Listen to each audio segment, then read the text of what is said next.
Bienvenido al Mate Literario, un espacio para reflexionar, sentir y crear a partir de la literatura. Búscate algo para tomar, ponete cómodo y empecemos. Querido, estoy segura de que me vuelvo loca de nuevo. Creo que no puedo pasar por otra de esas espantosas temporadas. Esta vez no voy a recuperarme. Empiezo a oír voces y no puedo concentrarme. Así que estoy haciendo lo que me parece mejor. Me has dado la mayor felicidad posible. Ha sido en todos los aspectos, todo lo que se puede ser. No creo que dos personas puedan haber sido más felices hasta que esta terrible enfermedad apareció. No puedo luchar más. Sé que estoy destrozando tu vida, que sin mí podrías trabajar, y sé que lo harás. Verás que ni siquiera puedo escribir esto adecuadamente. No puedo leer. Lo que quiero decir es que te debo toda la felicidad de mi vida.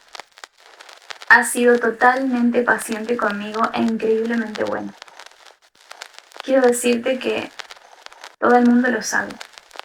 Si alguien pudiera haberme salvado, habría sido tú. No me queda nada excepto la certeza de tu bondad. No puedo seguir destrozando tu vida por más tiempo. No creo que dos personas pudieran haber sido más felices de lo que hemos sido nosotros. Creo que cabe hacer una aclaración, y es que sé que va a haber mucha gente del otro lado que quizás cuando se habla de estos temas ya tiene algunas ideas bien fijas, y no quiero que eso se tome en cuenta para este video, y es que este acto no es un acto de cobardía ni de egoísmo, no es un llamado de atención, y tampoco están locas las personas que lo intentan o que lo consiguen. Por lo general, y lo digo así porque hay condiciones mentales en donde este acto puede ser producto de un impulso principalmente, pero por lo general las personas que llegan hasta este punto vivieron un largo proceso de depresión. Así que ahora, si hablamos de escritores, en realidad estamos hablando de escritores depresivos. Bueno, espero que se hayan preparado el mate conmigo porque esto viene para largo. Iniciemos con una pequeña lista de autores que se han... Y les advierto que es una pequeña lista a modo ilustrativo porque en realidad la lista original que encontré es demasiado larga. Ok, comencemos con la lista. Si no, no me iba a acordar de todo. Primero en la lista, y esto lo ordené cronológicamente, Emilio Salgari. Es italiano, era italiano, murió en 1911 a los 48 años.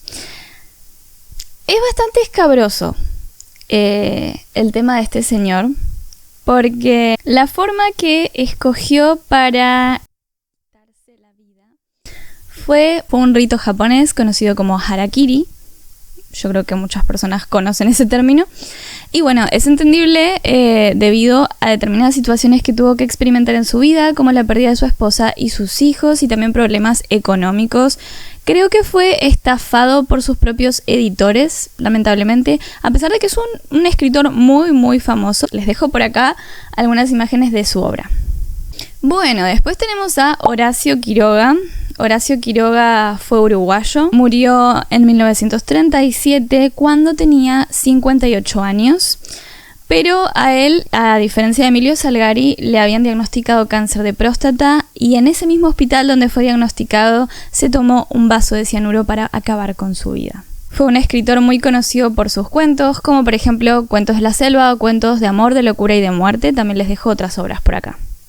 Siguiendo con una poeta argentina, tenemos a Alfonsina Storni, que falleció en 1938, un año después que Horacio Quiroga. Tenía 46 años. Ella tenía cáncer de mama, de hecho ya lo había tenido en otra ocasión y se había sometido a tratamientos, pero la segunda vez decidió no volver a pasar por lo mismo y tomó la decisión de internarse en las aguas de Mar del Plata. Fue muy conocida por sus poemas como por ejemplo Tú me quieres blanca y Un hombre pequeñito. Continuamos con un autor súper famoso estadounidense y es Ernest Hemingway, que es el escritor de Adiós a las armas o El viejo y el mar y otras muchas obras que se las dejo por acá. Él falleció en 1961 con 61 años después de varios intentos previos. De hecho, en este caso él ya tenía antecedentes familiares de enfermedades mentales y de otros intentos de suicidio por parte de familiares. Sufría depresión severa e incluso fue tratado con electrochoques, lo cual era muy común en esa época. Continuamos con una autora a la cual acabo de terminar de leer hace un par de días, y es Sylvia Plath, que es conocida por sus diarios, poemas y por su única novela publicada, La campana de cristal, que es el libro que yo terminé de leer hace poquito. Murió el 11 de febrero de 1963 a los 30 años.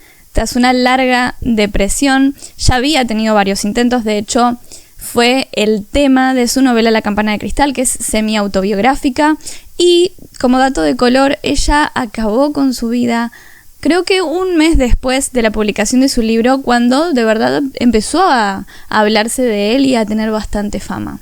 La manera en la que decidió acabar con su... es muy conocida entre los lectores, yo supongo, es muy conocida en general esta historia, y es que ella preparó el desayuno para sus hijos y después se encerró en la cocina, prendió el gas del horno y metió la cabeza en él. Continuamos con Virginia Woolf, y acá hay un dato interesante, y es que falleció exactamente el mismo día del mismo año que Sylvia Plath, el 11 de febrero de 1963, pero con 59 años. Virginia Woolf era inglesa y Sylvia Plath estadounidense. Virginia Woolf es la autora de Una habitación propia, La señora Dalloway, Orlando y muchas otras obras. Falleció después de una larga depresión, pero también se dice que tenía una bipolaridad que no fue diagnosticada. Y para acabar con su vida escogió la misma forma que Alfonsina Storni, que fue ahogarse en un río con piedras en los bolsillos. Por último, la última autora que voy a nombrar también es argentina, es Alejandra Pizarnik, conocida por sus poemas y sus diarios. Falleció en 1972 a los 36 años. Tuvo 3 intentos anteriores, pero finalmente el que acabó con su vida fue por sobredosis de pastillas.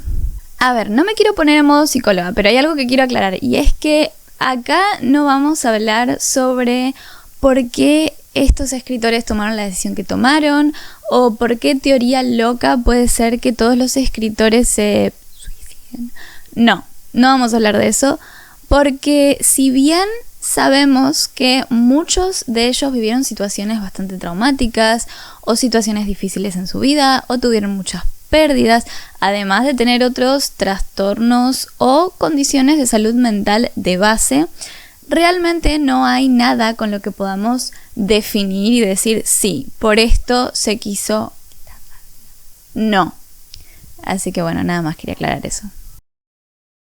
Creo que cualquier persona que esté viendo este video, o al menos eso espero, van a pensar, qué horrible, qué tremenda forma de morir, qué triste, y otras cosas más.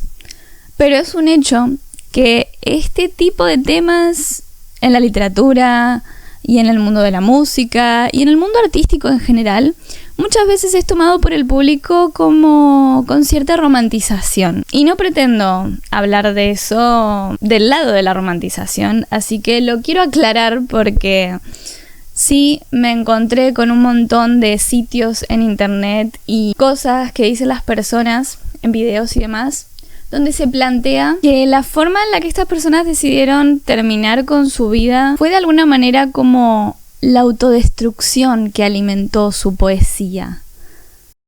Otra pequeña aclaración, y es que los escritores, no sé, lo hacen los médicos, los carpinteros, los plomeros, los maestros, bla bla bla bla bla, ya me entienden. Pero sí que hay estudios que relacionan el genio artístico con la depresión y este tipo de actos de los que estamos hablando, pero no voy a hablar de eso en este video. Está instalado este club de los escritores suicidas, así como está planteado el club de los 27 con todos los artistas que han fallecido antes de los 27 años, bueno, con 27 años, como si fuera como una maldición o una suerte institución a la que van perteneciendo muchas personas que son recordadas en un conjunto.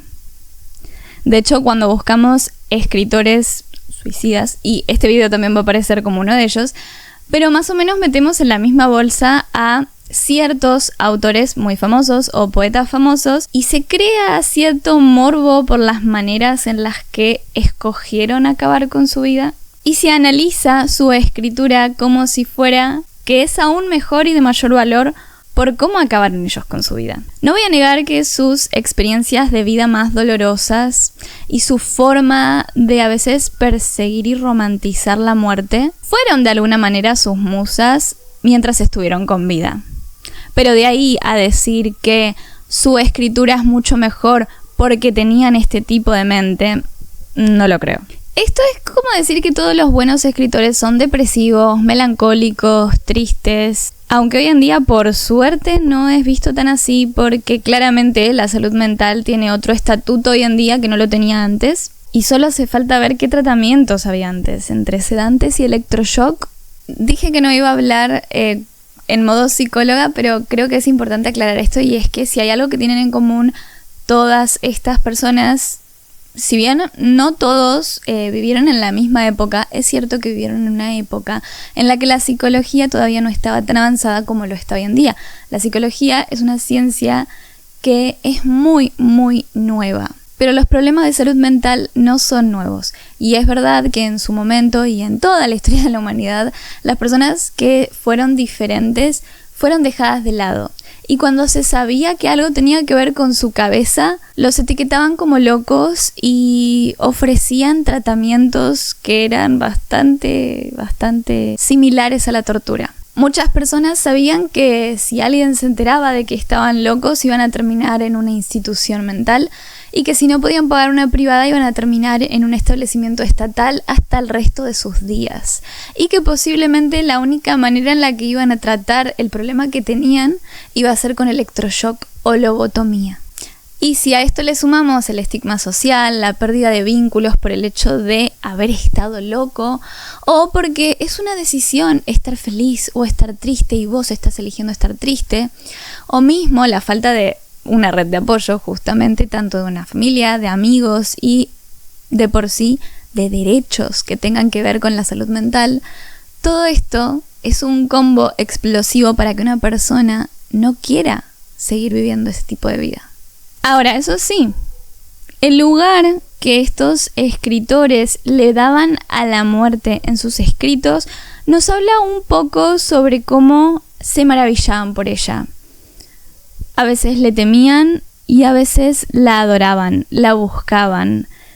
Buscaban correr ese límite una y otra vez. Ojo, no en el caso de todos estos autores. Como ya dije, hay algunos que tomaron esta decisión porque de verdad estaban enfermos o porque pasaron por cosas muy traumatizantes, pero hay otros que dentro de su proceso depresivo utilizaban la escritura de alguna manera como algo terapéutico, pero no para sublimar todo esto que les estaba ocurriendo, sino para justamente romantizar un poco todo este lado más depresivo y triste de la muerte y de la vida. ¿Y a qué se debe esto? Yo realmente considero que esto se debe a la cultura. Y es que los temas universales de la literatura siempre han sido el amor, la amistad, la venganza y la muerte. Solo que, dependiendo de la época y del contexto, hay algún u otro concepto que se alza sobre los demás.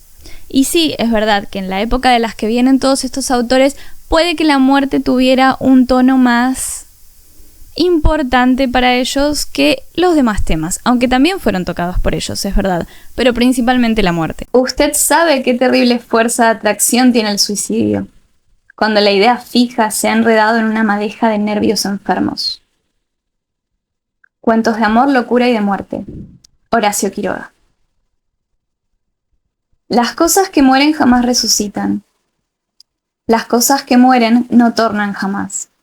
Se quiebran los vasos y el vidrio que queda es polvo por siempre y por siempre será. Cuando los capullos caen de la rama, 2 veces seguidas no florecerán. Las flores tronchadas por el viento impío se agotan por siempre jamás. Los días que fueron, los días perdidos, los días inertes ya no volverán. Qué tristes las horas que se desgranaron bajo el aletazo de la soledad. Qué tristes las sombras nefastas, las sombras creadas por nuestra maldad. Oh, las cosas idas, las cosas marchitas, las cosas celestes, que así se nos van. Corazón, silencia, cúbrete de llagas infectas, cúbrete del mal. Que todo lo que llegue se muera al tocarte, corazón maldito que inquietas mi afán. Adiós, para siempre mis dulzuras todas. Adiós mi alegría llena de bondad. Oh, las cosas muertas, las cosas marchitas, las cosas celestes que no vuelvan más. Alfonsina Storni. La muerte es un remedio soberano para todos los males. Muerte en la tarde, Ernest Hemingway. Morir es un arte como todo. Yo sé hacerlo excepcionalmente bien. Silvia Plath. No son las catástrofes, los asesinatos, las muertes, las enfermedades las que nos envejecen y nos matan. Es la manera como los demás miran y ríen y suben las escalinatas de luz. Virginia Woolf. Partir en cuerpo y alma, partir. Partir, deshacerse de las miradas, piedras opresoras que duermen en la garganta. He de partir, no más inercia bajo el sol, no más sangre anonadada, no más formar fila para morir. He de partir, pero arremete, viajera. Alejandra Pizarnik. Recuerdo un libro que leí hace años. Seguramente el que me esté escuchando se va a acordar. Se trata de Buscando Alaska de John Green. En ese libro, el protagonista tenía cierta fascinación con conocer las últimas palabras de personas famosas que habían muerto. Y entonces todo el libro está plagado de estas últimas palabras y siempre se me hizo muy interesante porque yo también buscaba ese tipo de cosas, pero principalmente lo que a mí me fascinaba era leer sobre cómo habían decidido quitarse la vida personas famosas. Y ya lo sé, hablamos de la romantización y de lo escabroso y morboso que es esto, pero entiendan que yo soy psicóloga, así que claramente veo como un trasfondo psicológico detrás de las formas en las que estas personas eligieron morir. Porque una cosa es elegir morir durmiendo, otros eligen morir en una bañera, o en una cama, o en el mar, como lugar adorado. Morir sufriendo, casi como un castigo, o morir silenciosamente para no sentir nada. No lo sé. No me voy a poner a analizar las muertes de esta gente, pero sí me parece muy interesante ver hasta qué punto esa última decisión que tomaron habla sobre cómo vivieron, o sobre sus razones para elegir acabar con su vida. Ahora, si nos ponemos a filosofar un poco y pensamos en algunas preguntas sobre este tema o sobre estos autores, ¿serían buenos para escribir algo feliz, así como escribían cosas tristes? Y con esto, bueno, voy a decir algo que leí en el libro Cartas a Theo de Van Gogh, que pronto seguramente voy a hacer un mate literario sobre Van Gogh. Y él decía, encuentra las cosas bellas lo más a menudo que puedas. La mayoría de la gente no encuentra las cosas lo bastante bellas. Y creo que tiene un poco de razón con esto. Creo que todos somos capaces de escribir algo feliz, así como se escriben cosas tristes, pero hay que ser capaz de entrenar eso porque no es fácil ver lo feliz o lo bello en la vida. Es más fácil ver la parte triste y fea que la razón por la que vale la pena. ¿Estos escritores habrían sido buenos para escribir si no hubieran tenido las vidas difíciles que tuvieron? Y acá voy a decir algo que dice Stephen King en Mientras escribo, su autobiografía. La única razón por la que una persona escribe una historia es porque a través de ella puede entender el pasado y prepararse para su muerte. Creo que con eso digo todo. La forma en la que viven las personas o las cosas por las que han pasado siempre van a marcar lo que escriben. Porque la escritura en todo sentido es terapéutica. Porque uno escribe sobre lo que sabe e impregna lo que vivió, incluso en historias fantásticas o que parecieran ser totalmente ajenas. Así que creo que uno nunca se puede despegar de lo que vive. Y sí, si no hubieran vivido vidas tan difíciles, posiblemente habrían escrito otras cosas y serían igual de buenos. Porque ser bueno escribiendo, ser talentoso, no tiene que ver con haber tenido una vida difícil y poder escribir drama y simplemente hacer llorar al lector. Uno tiene que poder transmitir algo y que el lector sienta algo, no importa qué, tristeza, felicidad, diversión, enojo, dolor. Y por último, ¿qué hubiera sido de sus carreras si no hubieran acabado con sus vidas? No lo sabemos, ni lo vamos a saber nunca, pero quisiera que me respondan a ustedes qué es lo que consideran. Déjenme en los comentarios.